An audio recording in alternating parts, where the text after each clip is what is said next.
मैं हूँ गीतांजलि और आप देख रहे हैं सूर्य आदित्य न्यूज। आइए नजर डालते हैं आज की खबरों पर।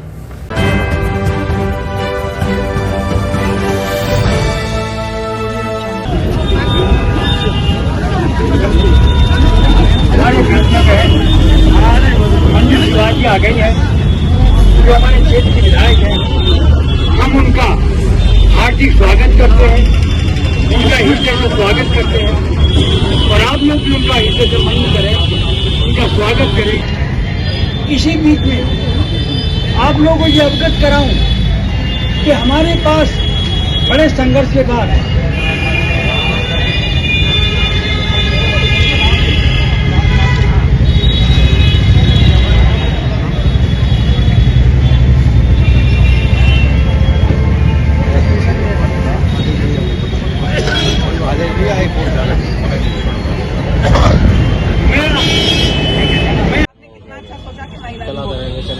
महिला पढ़ेगी, महिला नेता बनेगी और उसी बात को आज मोदी जी आगे बढ़ा रहे हैं। 33% आरक्षण महिलाओं को देंगे, कितनी अच्छी बात है। देखिए, एक महापुरुष जो अपनी बात कह रहे हैं, सबका एक लाइफ साइकिल होता है, 100 साल आप समझ लीजिए मैक्सिमम, जाना ही है सबने। लेकिन उस परंपरा को आगे बढ़ाया मोदी जी ने, ये जम के बात कही कि हम 33% देंगे। मैं उनको भी धन्यवाद देती हूँ। और देखिए, मोदी नगर है, बाकी तो देखो मेरे लिए तो मोदी नगर ही हिंदुस्तान है। यहीं की विधायक को छोटी थी, बहुत बड़ी तो छोटी थी। तो मोदी नगर में देखिए, सबसे पहले तो हमारा परिवार बना है। हम छोटा परिवार 3 जनों का बहुत बड़ा हो गया। हम यहाँ पे, चाहे मैं हूँ, चाहे सुचेता हूँ, चाहे ये हूँ, चाहे आपने हमारे साथ के बहुत सारे लोगों को देखा होगा। ये एससी है, ये ब्राह्मण है, ये जाट है, ये हम लोग इस बात को नहीं करते। मैं निजी रूप से ये आपको डिक्लेयर कर रही हूँ आज कि मैं ये जातिवाद नहीं मानती। बिल्कुल ये बिल्कुल देश को पीछे लेके जा रहा है। मैं तो ये चाहती हूँ कि हमारा एससी बच्चा, नॉन एससी बच्चा सब एक साथ बने, सब बराबर है। मैंने आज तक कभी किसी से ये नहीं पूछा भाई तुम्हारी जाति क्या, चाहे वो मैं काम के लिए रखती हूँ, अस्पताल में रखूँ, घर में रखूँ या वो रखूँ। मैं इस चीज का बिल्कुल स्टार्ट कर दी। हम मंगलयान लेके मंगल ग्रह पे जा रहे हैं और आज हम जाति में अटके रहेंगे। देश के लिए हम सोचेंगे, जितना देश मेरा है, जितना इनका है, जितना आपका है, उतना ही सबका है। तो सबसे पहले हम इस देश के लिए क्या करें। जैसे गुरुजी ने कहा, मैं गुरुजी का बहुत सम्मान करती हूँ। सौंदा में जो विद्यालय है बहुत अच्छा चलाते हैं, है ना। और मेरी एक बार इच्छा हुई थी मैं इसमें कुछ टाइल्स लगाऊं, लेकिन जब मैं दोबारा देखने गई तो उसमें टाइल्स लग गई। जो भी लोग आपके समाज के, आइए ना इधर, आइए इधर आइए।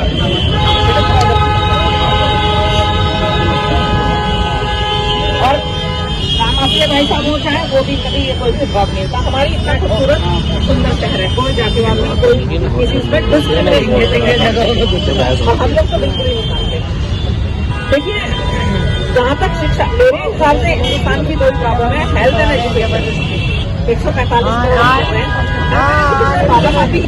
उसका जवाब ये है कि मोदी नगर में लगभग सभी जगह 10 किलोमीटर का डिस्टेंस बैठता है, जिसमें इंटर कॉलेजेस उपलब्ध हैं।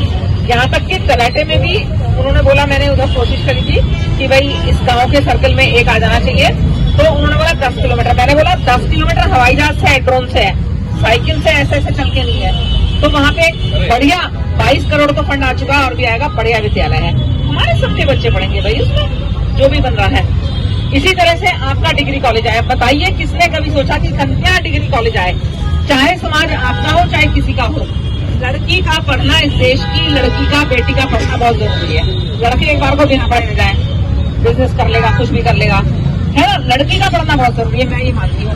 तो मैं उस प्रोजेक्ट में लगी थी और बड़े हर्ष की बात है कि मेरा कॉलेज वो उनको उन्होंने दे भी दिया और सारा क्षेत्र में ही दे दिया। सारा क्षेत्र ऐसा है कि हमारे इसी तरह की जो बहुत सारे उस तरफ कॉलोनी भी गोविंदपुरी की है कि थोड़ा अंडर प्रिविलेज क्लास रहता है, सारा गांव सौम्य सिकेड़ा भी अंडर प्रिविलेज है, उन बच्चियों को बहुत फायदा होगा। मेरी विधानसभा नहीं, पड़ोस के जो लोग हैं बच्चे, वो भी आएंगे, आप देख के आना प्लीज। राजकीय विद्यालय खुले थे, राजकीय विद्यालय के नाम पे आया, ठीक है। अब मैं उनको, इतनी मेरी पावर नहीं है, मैं आपको बता दूं। अधिकतर नेता कहते हैं हमारी तो पावर इतनी, हम तो तारे तोड़ लाएंगे। मैं तो सच बात बताती हूँ, डॉक्टर हूँ, कौन मरीज ठीक होगा कौन नहीं होगा, मेरी राइट है, तो झूठ बोलने की आदत नहीं। राजकीय का नाम बदलवा के नहीं कर सकते, किसके भी नाम पे, चाहे अटल बिहारी वाजपेयी हो चाहे कोई और, नहीं कर सकते। ठीक है, एक तो ये बात है। बाकी शहर में भी जो मुझे अब तक की वो मिली है जानकारी पत्राचार के द्वारा, 10 किलोमीटर पे एडेड या नॉन एडेड हमारे सरकारी कॉलेजेस हैं। रही बात कि भाई हम क्या कर रहे हैं, हमारी टीम बहुत अच्छा काम कर रही है सुपेता में, और ये minimum corruption, maximum governance and maximum काम। आप आसपास की विधानसभा खंड के चक्कर लगाया है, मैं गारंटी के साथ कहती हूँ, गारंटी के साथ हमारे जनप्रतिनिधि मिनिमम करप्शन में है। बहुत सारी परंपराएं तो हम बदल नहीं सकते, लेकिन हमारा कोई 1 रुपए का 1 इंच जमीन का आरोप नहीं है। ये एक बहुत बड़ी बात है आपके लिए। नगर पालिका 100% से ज्यादा काम कर रही है, क्योंकि करप्शन नहीं है, मिनिमम है ना। आपका कोई बिल्कुल नहीं है तो बहुत सारी चीजें। हमारा कर्मचारी बहुत अच्छा है, हमारे लोग बहुत अच्छे हैं, बहुत अच्छा काम कर रहे हैं, पूरा शहर बहुत सुंदर है। रही बात अम्बेडकर बाबा साहब के नाम पे बनाने की, जो गदाने में जमीन है, लेकिन पहले आप अपनी सहमति बनाइए समाज में, दोनों तीनों जो भी ग्रुप है वो करिए, फाइनल डिसीजन करिए, उसके बाद आप चेयरमैन साहब को दीजिए, आप अपना कागज, जिसके पास भी ऑथेंटिक कागज हो। मेरे पास 2 केस आते हैं, एक अम्बेडकर जी के नाम से जगत सिंह का, उसमें थोड़ा काम हुआ। देखिए, ऐसा नहीं है कि हम ये कहें कि हम तो गए महाराज जी के पास सारे काम हो जाएंगे, और अगर आप कंपेयर करेंगे तो और विधायकों के हिसाब से मेरे काम बाबा जी जो है ज्यादा देते हैं, कॉलेज भी दे दिया, आईनॉक्स भी दे दिया, पुल भी दे दिया, सब दे देते हैं, तो लगेंगे तो बहुत होते हैं। पहले उसका भी थोड़ा मोड़ा काम हुआ है कि भाई LMC कितनी। हम ये भी नहीं चाहता कि LMC में पुराने जो घर बने हुए हैं बेचारे गरीब क्लास के ऐसे हमारे भाई बहन है वो भी गिरे, तो हम भी चुप बैठे हैं। जो ये गदाने वाली जमीन है, भाई साहब गुरुजी से मेरी बात सुनिए, गुरुजी से गुरुजी मीटिंग, गुरुजी पढ़े, गुरुजी जब निर्देश करेंगे 8 बजे 10 बजे सुबह को शाम को विनोद बात करेंगे, और उसमें जो मदद करनी होगी। मैं तो किसी के पास नहीं जाने को तैयार हूँ, मैं तो पर्सनली कुछ नहीं मांग पाती, वो मेरी आदत नहीं, लेकिन जनता के लिए मांगने में मैं माहिर हूँ। अल्लाह सलाह की मांगती हूँ और मिलता है, और क्यों ना मांगू, जनता के लिए तो मांगना ही है मुझे। मैं कोई पर्सनल थोड़ी मांग रही हूँ, कॉलेज हो, फैक्ट्री हो, कुछ पुल हो, कुछ भी हो, सब मांग रही हूँ। सब आप देख रही हैं कितनी सारी चीजें बन रही हैं, निश्चित ही उसमें जो है हम कुछ ना कुछ करेंगे। हमारी आज यहाँ बाबा साहब की पुण्यतिथि पे पहुँचे हैं, क्या कहेंगे इसको लेकर? देखिए, आज मैं आपके सामने अगर एक डॉक्टर के लिए तो वो भी बाबा साहब की कृपा है, और अगर आज करना है तो सबसे पहले हम सभी महिलाओं को बाबा साहब के लिए धन्यवाद देना चाहिए, हर साल, हर समय, हर पल, कि महिलाओं को वोटिंग राइट मिला, पढ़ने का अधिकार मिला, और महिलाओं को नेता बनने का भी अधिकार मिला। और मैं दूसरा धन्यवाद देती हूँ आदरणीय मोदी जी को कि उन्होंने बाबा साहब की परंपरा को आगे बढ़ाया। कैसे बढ़ाया? महिलाओं को हित को ध्यान रखते हुए 35% आरक्षण महिलाओं को दिया है। आने वाले समय में इलेक्शन में हो जाना है, मैं उनको बहुत बहुत धन्यवाद देती हूँ, और उन्हें मैं सभी क्षेत्रवासियों को धन्यवाद देती हूँ कि आज यहाँ उन्होंने सभा करी, अपने विचार रखे।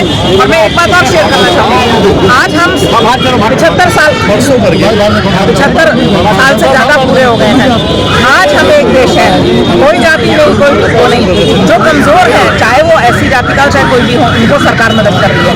क्योंकि ऐसी जाति के हमारे भाई बहन सोचिए 7 दशकों से पीछे रह गए, क्यों रह गए? एजुकेशन नहीं हो पाई, आगे नहीं बढ़ पाए हाथ पकड़ के, तो हमेशा पीछे रहेंगे क्या? मुख्य धारा में आने चाहिए। तो ये मुख्य धारा में लाने के लिए उनको हर तरह के चाहे बेनिफिट्स छात्रवृत्ति के माध्यम से हो, चाहे रिजर्वेशन के माध्यम से वो दिए जा रहे हैं। और विकसित भारत तभी होगा जब हमारे सारे SC भाई बहन, सारे और भाई बहन सब साथ खड़े हुए। और मैं कभी ऐसी नॉन ऐसी नहीं करती, मेरे लिए सब बराबर है। इस देश में सब बराबर है, कोई में जाति धर्म नहीं। जो इस देश में पैदा हुआ, जिसके माता पिता इस देश में पैदा हुए, दादी दादा ने खून पसीना बहाया, वो इस देश का नागरिक है, बराबर है। बहुत बहुत धन्यवाद। आज बाबा साहब की पुण्यतिथि पे फूल अर्पण, माला अर्पण की गई, और लोगों की शिकायत भी इसको लेकर कैसे देखते हैं? कोई लोगों की शिकायत नहीं, आपको ऐसा लग रहा है सब बाबा साहब के आज पुण्यतिथि पर नमन करने वाले हैं, और बाबा साहब की वजह से हम राजनीति करते हैं। बाबा साहब का कोई राजनीति नहीं है, समाज में सब बैठ कर फैसला का सुंदरीकरण भी हो रहा है। उसी के लिए जब सरकार होगी नहीं तो यही ठीक है।